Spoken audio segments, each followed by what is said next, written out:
千里之行，始于足下. A journey of 1,000 miles begins beneath the feet. We now gather in the Tao to travel the journey together.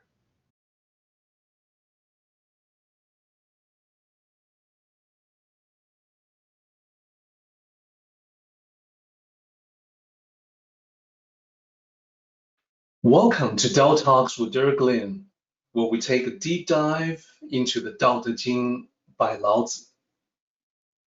Two brothers and the sage. Once upon a time, in ancient China, there were two brothers, older brother, younger brother. They have the same wish in life. They had this one wish in life, and that was to cultivate the Tao. In order to do this, they knew that they needed to study as disciples under a great sage. Now, they had heard about many a great sage in those days, but they had no idea where they could find such a great sage. In ancient China, there wasn't any easy way for them to find that out. So they knew, even back in the early days, they knew they would have to travel far and wide in search for such a master, so they could study as disciples under that master. But there was a catch. They could not embark on such a journey to search for the master because they had a problem at home. At home, they had elderly parents and also young siblings. Their parents were too old, their siblings were too young. Both the elderly and the young required constant care. The elderly, because they are weak and sickly, after a lifetime of toil and burden, they could no longer get around very easily. The young, because they were still growing and developing, didn't understand that much about the world. So they had to stick around to provide that care. Therefore, for both brothers, the younger and the older, their family became the factor, the central thing. It was the primary factor that prevented them from really taking action on their greatest wish, which was, again, to cultivate the Tao, to study under a great master. So they had to put that aside. They had to set that aside until one day an opportunity presented itself. A Tao sage passed through their village. This was a Tao sage that they had heard about before, but never thought that they would meet in person. And there he was, right in front of them. And the brothers, the two brothers, had learned enough about the Tao to be able to immediately recognize that here was the true master. Here was a true sage. He was exactly the teacher that they needed. So eagerly, they both approached the sage. They explained their situation. Master, we really want to become disciples. We're not able to go out and search. Here you are in front of us. They begged the sage to take them under his wings. Now, in ancient China, it wasn't an easy matter to just say, hey, I'm gonna enroll to study the Tao. It was very uncertain that a great master would decide to take you on as a disciple. It would actually be, in some cases, very challenging. And some masters have very high and strict standards. And this particular master, this sage, said to them, he said, I have very specific requirements in accepting any disciples, not just you, anyone. I can see that both of you show great potential, but I can also see another thing. I can see that you are both not ready yet. I believe in 10 years, you may be ready to become my disciples. Therefore, here is what we will do. The three of us, we're going to set a meeting, okay? This meeting is for the three of us in 10 years, right here. We will gather again together at this place in 10 years, and at that time, I will give you my decision as to whether or not I accept you as my disciple. With that, this great sage left to continue on his journey.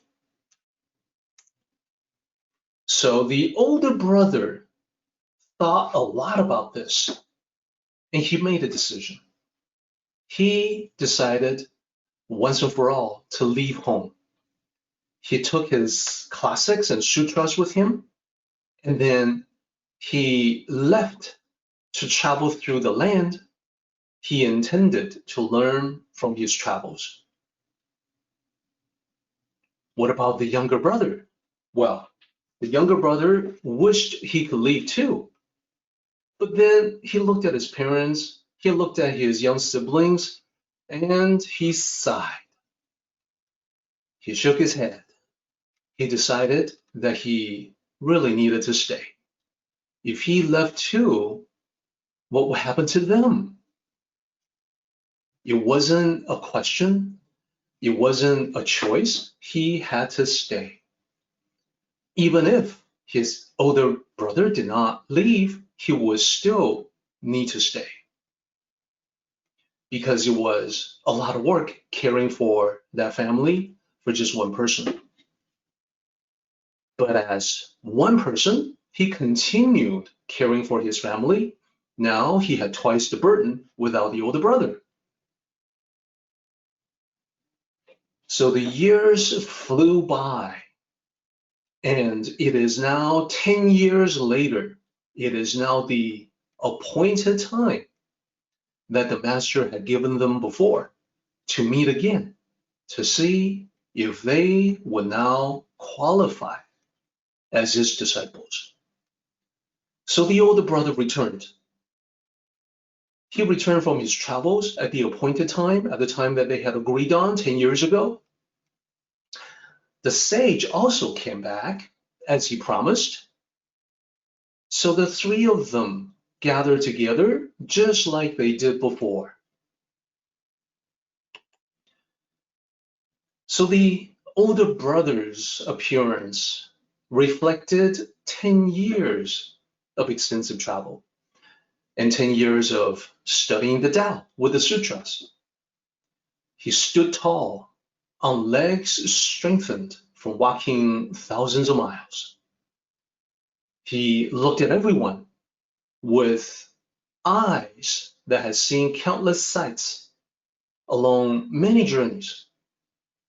He walked with sutras in hand, reciting passages to himself. That was how he looked. The younger brother had a different appearance. His appearance reflected not 10 years of travel, but 10 years of hard work, supporting his family on his own. He had developed a slight stoop. It seemed to take him quite some time to straighten up. He seemed to have aged more than 10 years. There were wrinkles around his eyes, and his movements were slower than before. That was how he looked. So the older brother and the younger brother now came to the sage looking quite different than they did 10 years ago. So the sage, he was the first to speak. He asked them, "Tell me, what have you done in the last 10 years to improve yourself in the Tao?" The older brother replied. He said, Master, in the last 10 years, I have visited the greatest mountains and rivers in order to commune with nature. I have visited the greatest temples and the holiest sites in order to purify my spirit. I have read and memorized the 100 sutras, and they have given me much to think about. To this, the sage nodded.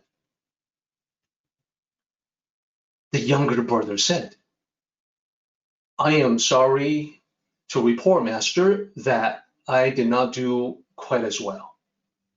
In the last 10 years, I have cared for and recently buried our parents. May they rest in peace. I have raised our younger siblings, so now they are all grown up and they have families of their own. Through all of that, frankly, I just never had much time to study the sutras. I'm very sorry. I was usually too exhausted to spend any time to meditate. I'm very sorry about that too. I'm afraid I cannot claim any improvements at all. To that, the sage also nodded, and he appeared ready to render a decision. At this point, I want to engage with everyone listening to the story and ask, given everything that we have learned about the Tao, what do you think the master would say? If you feel you know and you understand the reasons, please feel free to type it in as I continue the story. So the sage addressed both of them, and he informed them that he had decided to accept the younger brother as his disciple. This took both of them completely by surprise, as they were both expecting the exact opposite decision. The older brother could not contain himself. He asked, "Why, Master?" The sage explained, "The Tao is found in the heart and mind, not mountains or rivers. The spirit is best purified in the home in the presence of your loved ones, not temples or holy sites. To feel true compassion and act on it is a great virtue that is far greater than 10,000 sutras. Never mind the 100 you have memorized. Lastly, but most importantly, the ultimate goal of Tao cultivation is to help all sentient beings out of the greatest and purest compassion. If you cannot be there for your family in their time of need, then you cannot even begin to contemplate being there for all sentient beings in their time of need in spirituality. This is why, after 10 years, you are still not ready." To that, the older brother fell silent. He had nothing more to say. The end.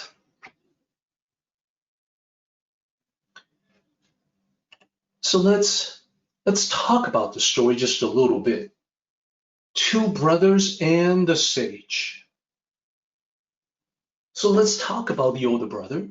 I specifically want to relate the story back to chapter 41. So initially, to some, and I can see that to many of you, you knew exactly where I was going with the story. You knew exactly where the sage would go in terms of his decision, and you knew exactly why. Now, to many people, initially, it may seem as if the older brother was at a higher level, because he projected the appearance of the worldly traveler, the wandering philosopher, etc. As we learn from line 9 in this chapter today, it's really about the essence, not the appearance. I think everybody got that. Let's also spend a moment to talk about the younger brother. As many of you have noted, the younger brother actually practiced the Tao. The younger brother actually put others first. So those are the right reasons. He completed his duty to take care of his family, exactly as you say, exactly as you have noticed. So without knowing it, the younger brother was cultivating the Tao all along. He did that by living his life and being true to his family. So guys, what we're talking about here is the very opposite of a cult. A cult would demand your complete, unswerving loyalty to just the cult of a particular cult leader, to forsake everything else in life, including your family and loved ones. The Tao says, no, that's nonsense. The Tao is in your connection, your relationship with everyone that is important to you. So the younger brother, unlike his older brother, he hadn't seen the sights. He never had the chance to visit the temples. He hadn't had the time to memorize the sutras. None of it mattered. He had integrity. That's what we're talking about.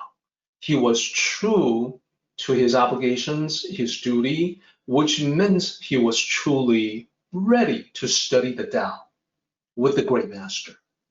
He was ready to join the sage as a disciple. And this brings us to that line that we're studying. We can see how this is connected. We can see how the story connects back to the Daodejing.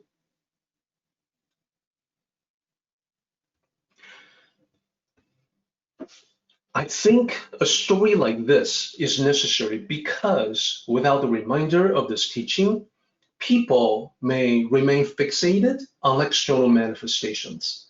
They want Tao teachers to look the part. Now, I'm happy to say that everyone who's listening to me is usually able to navigate around this pitfall quite easily. At the same time, I also see plenty of people out there who want to follow a particular spiritual or religious figure who looks the part, who acts pious, who walks around with a pious expression all the time. I am always skeptical when I see that.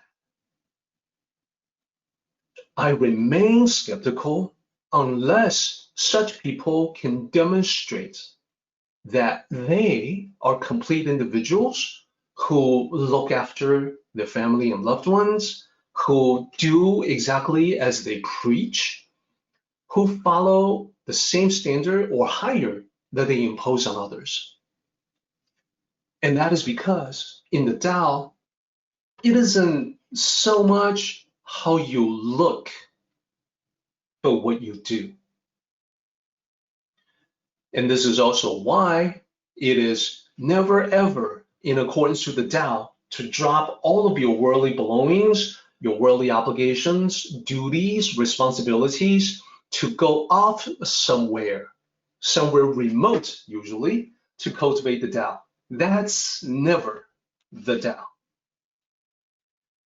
Think about this. Even in ancient times, when people joined the monastery to practice the Tao, with a master at a remote location, even in those cases, those disciples got responsibilities and obligations to maintain the upkeep of the monastery itself.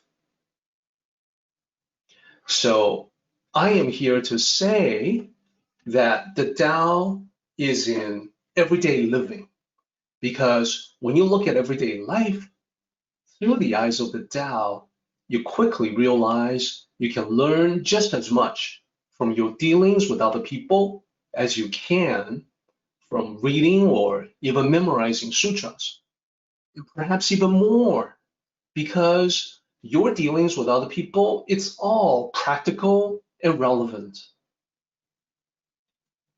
It's all life itself. It's all down to earth. For that reason, in an authentic Tao tradition, you will encounter this expression, which I will explain. 圣凡间修. This expression contains 4 characters. Let me break it down for you one character at a time. The first character, 圣, it means the sacred or the divine. 凡, the second character, it means the mundane, the secular. 间, the third character, means both. And then 修, the last character, means cultivate. If you string them together, you get sacred, secular, both cultivate. Okay, close enough. Here is the translation. Cultivate the sacred and the secular.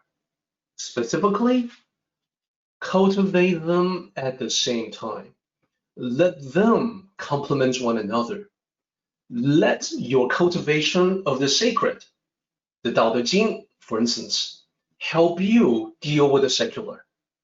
And let your cultivation of the secular world, the mundane world, improve your understanding of the sacred. They feed into one another like the yin and yang symbol. That's what the Tao is really all about. So 圣凡间修, this is a genuine expression and it points to a great truth. The truth that is revealed in the story that we have just shared, and also revealed in the passages, the lines from Daodejing 41.